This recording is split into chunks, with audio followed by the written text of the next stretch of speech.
শুনলে আশ্চর্য হবেন। আমরা যে ওযু করি, এই ওযুর পানির মধ্যে এমন কিছু রয়েছে যা আপনি জানেন না।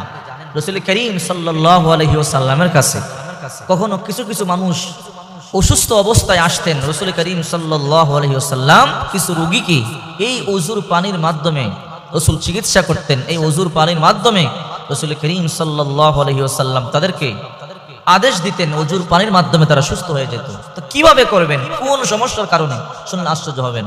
সুনানে আবু দাউদ শরীফের 3880 নম্বর হাদিস, আন আয়েশা রাদিয়াল্লাহু তাআলা আনহা قالت কানা ইউমারুল আইনু ফায়াতাওয়াদ্দাউ সুম্মা ইয়াগতাসিলু মিনহুল মাইন। আম্মা জানা আয়েশা সিদ্দিকা রাদিয়াল্লাহু তাআলা আনহা বলেন, কোন বদনজর লাগা ব্যক্তি, বদনজর লাগে না, জাদু করে, এরপরে বান মারে, বদনজর লাগে।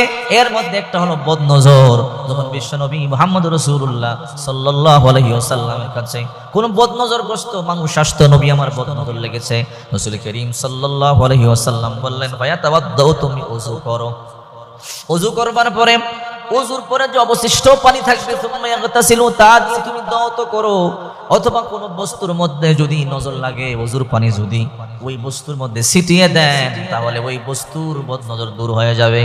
লাউ গাছে বদনজর লাগতে পারে, পেয়ারা গাছে বদনজর লাগতে পারে, কাঁঠাল গাছে বদনজর লাগতে পারে, আম গাছে, জাম গাছে বদনজর লাগতে পারে। ওযু করবেন, ওযুর পানিটা গাছের মধ্যে ছিটিয়ে দিবেন, আল্লাহ পাক রব্বুল আলামিন আপনার ফল ভালো রাখবে, নজরে নষ্ট করতে পারবে না। কোন ব্যক্তির বদনজর লেগে গেলে ওযু করবার পরে যে পানিটা প্রবাহিত হয়, যে পানিটা পড়ে, ওই পানিটা একটা পাত্রের মধ্যে রাখবেন, ওই পানি দিয়ে বদনজর লাগা ব্যক্তিকে আপনি গোসল করায়া দিবেন। বিশ্বনবী মুহাম্মদুর রাসূলুল্লাহ সাল্লাল্লাহু আলাইহি ওয়াসাল্লাম বলেন, ওযুর পানির মধ্যে আল্লাহ পাক রব্বুল আলামিন এমন বরকত রেখেছে, ওযুর পানি দিয়া যদি ওই ব্যক্তিকে গোসল করায়া দেয়, আল্লাহ তাকে সুস্থ করে দিবে। বাচ্চাদের বেশি বদনজর লাগে, এই ওযুর পানির মধ্যে এমন কিছু শিফা আল্লাহ পাক রব্বুল আলামিন রেখে দিয়েছেন যা কল্পনা করতে পারবেন না। ওযু আমাদের জন্য একটা ইবাদত। ওযু ছাড়া নামাজ হবে না, নামাজ ছাড়া জান্নাতে প্রবেশ করা যাবে না।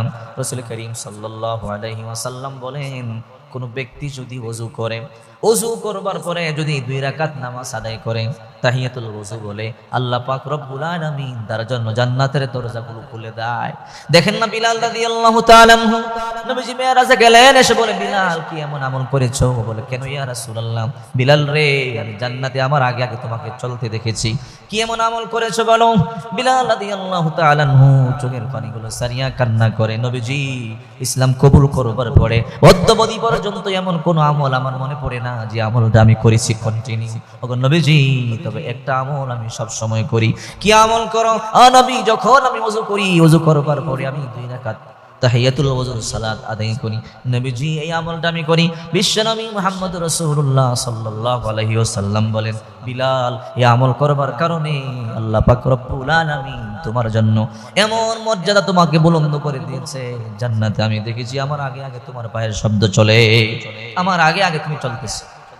এই জন্য আল্লাহর হাবিব সাল্লাল্লাহু আলাইহি ওয়াসাল্লাম বলেন, ওযু করবা, ওযুর পানি দিয়ে বদনজরওয়ালা ব্যক্তির মুখ ধৌত করে দিবা, বদনজরওয়ালা ব্যক্তির গোসল করায় দিবা, আল্লাহ পাক রব্বুল আলামিন বদনজর থেকে হেফাজত করবে।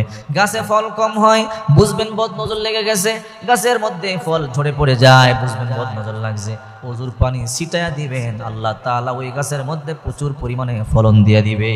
এগুলো হাদিস তিরমিজি শরীফের 3800, সুনানে আবু দাউদ শরীফের 3880 নম্বর হাদিস। আপনি কিতাব খুলে দেখেন, রাসূল করিম সাল্লাল্লাহু আলাইহি ওয়াসাল্লাম